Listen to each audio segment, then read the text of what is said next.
Welcome to EPG Pathshala.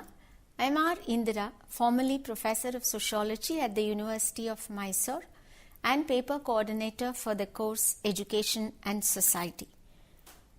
My presentation covers this module on Indigenous Modes of Education, which is written by Dr. K.G. Gayatri Devi, formerly Faculty, Institute of Social and Economic Change, Bengaluru. The module basically raises critical questions about the role of indigenous modes of education in contemporary society. Indigenous, the word itself suggests that it is closely connected to one's lifestyle, cultural bearings, and is very close to the life that one leads. But in today's world, how relevant is indigenous education? Is it not important that children and adults, whoever it may be, should have the freedom to learn in a cultural ambience with which one is familiar? Yes, surely is the answer. However, in the fast-changing world, it is also important for youngsters to be acquainted with the changes taking place in society at large. So the module discusses the advantages of indigenous while at the same time recognizes the need for children from indigenous communities and those cultural settings which have always had a history of their own educational theories and practices to be acquainted with modern education.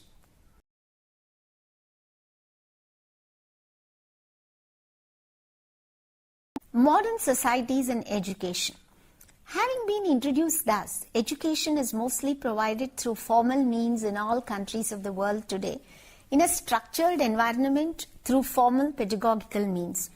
The modern education system rests upon a set of values or ideals based on a belief system characterizing the way a child's intellect should flourish to meet a certain need, primarily economic, to make it eligible for employment purposes. The school environment is associated with the concept of classrooms, teachers, curriculum, and organization, hours of learning or teaching, examinations and patterns of assessment, and so on. Beginning with preschools and then continuing through primary, secondary, and higher secondary, education progresses to a system of imparting life skills and knowledge in select fields, which is known as higher education. Here, an adolescent is exposed to the process of acquiring a higher level of knowledge with a stress on specialization. Besides these, there is also special education for disabled children and adults, managed by special teachers and trainers. There is also what is known as alternative education, which, as argued by some, has existed for a long time. The reason behind its genesis was the discontentment with the existing education system. Mention is also made of self-learning, homeschooling, and unschooling. A number of approaches emerged as a result of continued interest and thinking about what should be the norm in education. Indigenous education. The emphasis in this type of education is on the term indigenous. The word refers to something that is one's own and self-acquired or self-learnt and self-owned, where the owner is invested with the rights to use it according to his or her convenience and even make alterations in it. The argument behind the efforts of those who are striving to popularize indigenous education or knowledge system is that sophisticated knowledge of the natural world is not confined to science. Human societies all across the globe have developed rich sets of experiences and explanations relating to the environments they live in. These other knowledge systems are today often referred to as traditional ecological knowledge or indigenous or local knowledge. They encompass the sophisticated arrays of information, understandings, and interpretation that guide human societies around the globe in their innumerable interactions with the natural milieu. In agriculture and animal husbandry, hunting, fishing, and gathering, struggles against disease and injury, naming and explanation of natural phenomena, and strategies to cope with fluctuating environments. What is indigenous knowledge? Indigenous knowledge or indigenous education is defined as local knowledge which is the treasure of a given society and its culture. It is its cultural capital. Hence, it is passed on from one generation to the other, chiefly or solely by word of mouth, practices, rituals, arts and crafts, and a number of other aspects of daily life. Almost all aspects of life of the individuals in that society contribute to such accumulation of knowledge and learning. Local life experiences are used to learn survival and adaptation to the challenges of life. Sustainable life is the focus here. Indigenous education is not informal learning alone, but relates to the recognition and acquisition of traditional skills and knowledge that have been demolished or made redundant due to the introduction of modern systems of education.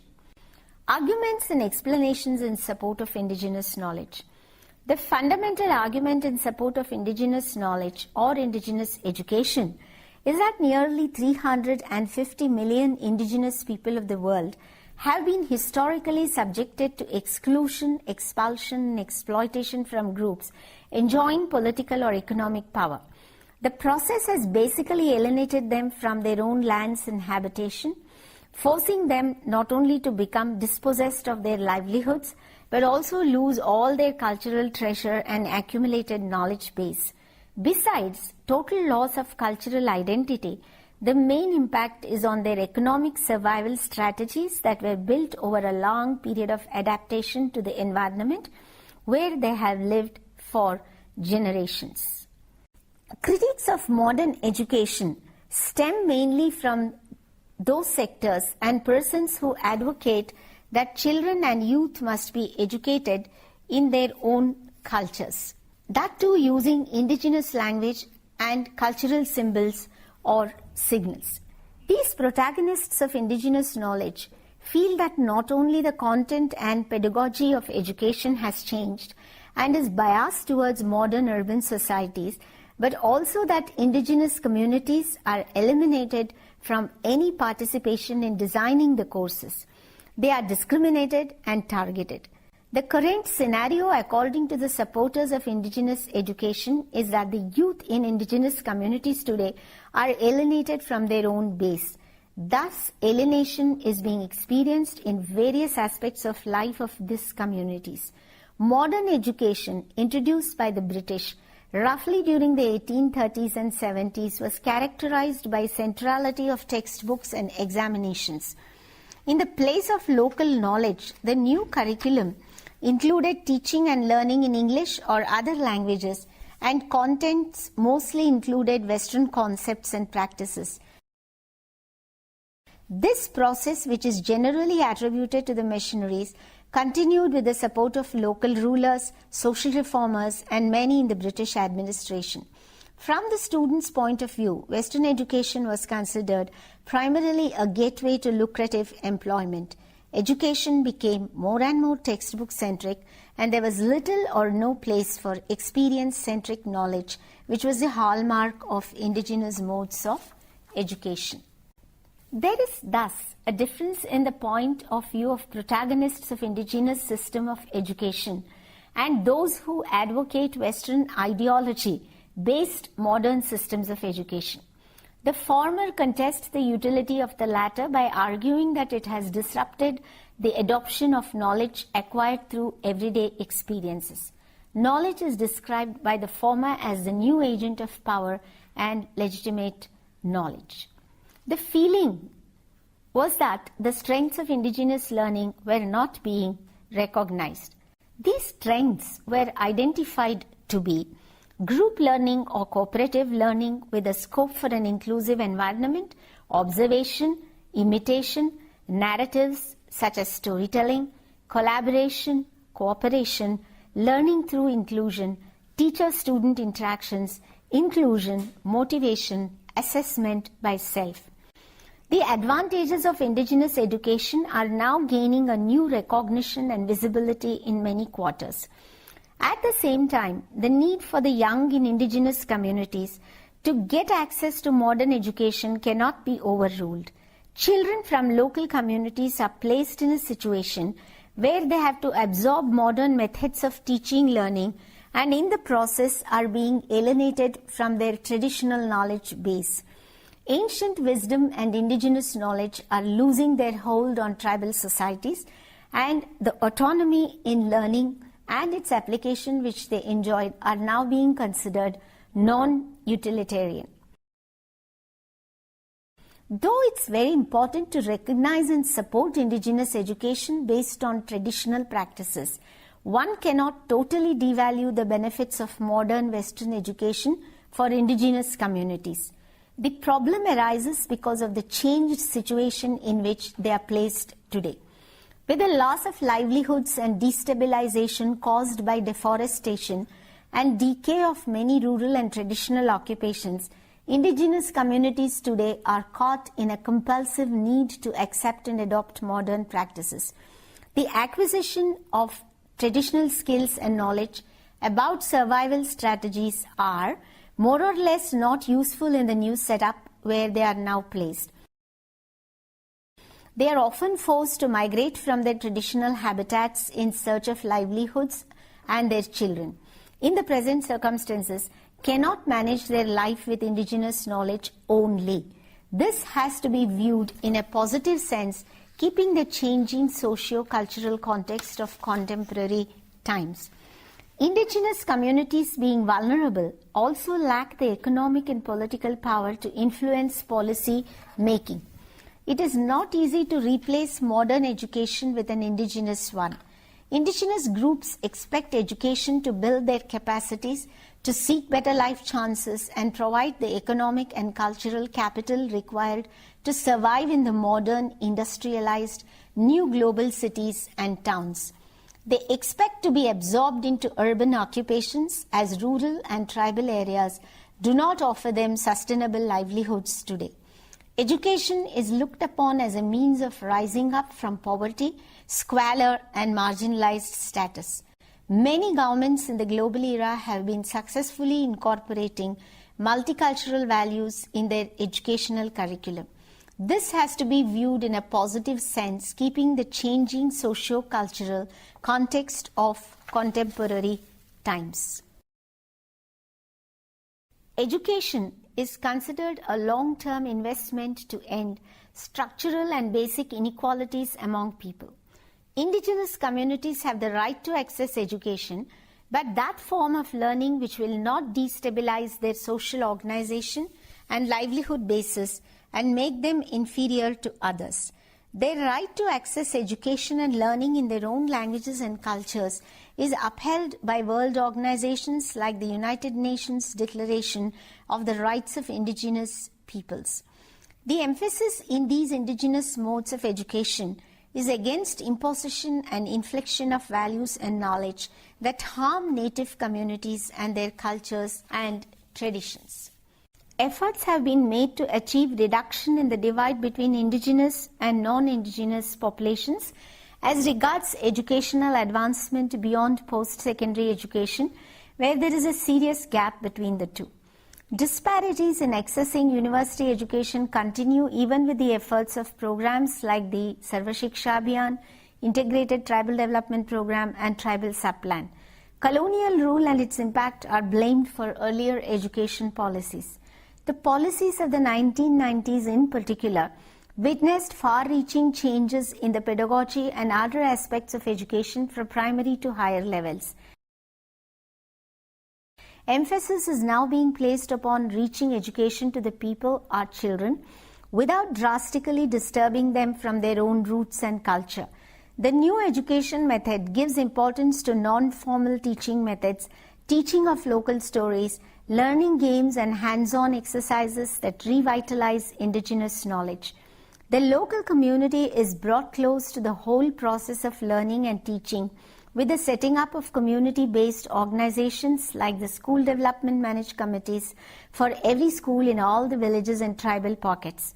Such inclusion of traditional methods in schools is expected to enhance educational effectiveness for both the indigenous and non-indigenous groups and communities. For the former, it is likely to prepare them to undergo the transition from their native culture to the advanced or new culture of the modern, industrialized and globalized societies. For the latter, such exposure to traditional aspects of one's own society through learning indigenous perspectives, language, experiences and folkways is expected to promote respect and recognition about cultural diversities. It is the expectation of some scholars that such education is also hopefully helpful in reducing ethnic and religious differences and enables a holistic and homogeneous learning atmosphere that may continue later in life to lead to greater conformity and consensus in societal living. The realization of the advantages of indigenous modes of education is now spreading in most countries. Besides governmental efforts, a number of voluntary agencies have been active in promoting the cause of such education. It is used as one of the critical strategies for social inclusion and mainstreaming of hitherto excluded, alienated, vulnerable communities. Besides these, it is considered as a method of bringing together the diverse cultures of a society into one stream for a unified and holistic development. Communalism, perennialism, and group cohesion are highlighted as advantages of this type of education. A major setback to this effort to indigenize education is the growing cultural stagnation and the spread of consumerism as the hallmark of modern-day living. Education is marketed today for better lifestyles. Globalization has eroded traditional occupations and livelihood options, and indigenous communities have been the worst sufferers here.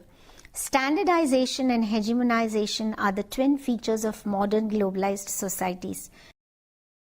The complexities of the postmodern society, and in particular of globalization and its other processes, such as liberalization, privatization, and the market-led economy, dominated by information technology, demand different skills and knowledge. Support to indigenous educational institutions by donors sometimes leads to pressures to accept certain ideologies that are antithetical to indigenous interests. What is affecting them is also the global measurement of the quality of education. Method of examinations and what is measured in them has often come in clash with local, indigenously learnt and adapted curricula. English language has been a dominant force in globalized learning and teaching.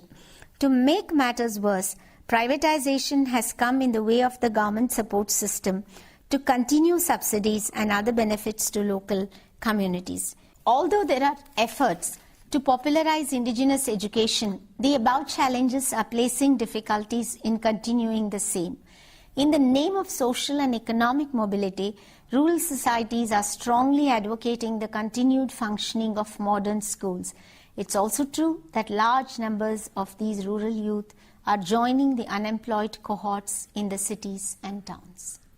In this presentation, we have discussed the relative advantages as well as limitations of sticking either completely to the traditional modes of knowledge acquisition and at the same time completely ignoring indigenous knowledge and moving to the learning theories and practices connected with modern education. What this advocates is that there should be a blend of indigenous modes of knowledge acquisition as well as modern educational practices. It is only then that it is possible to achieve the kind of convergence that is required both for recognizing the value of indigenous knowledge in cultural settings with which children and adults are familiar, as well as the need to move towards new forms of knowledge, new methods of pedagogy, and the new learning styles that have taken the world by literally a storm today.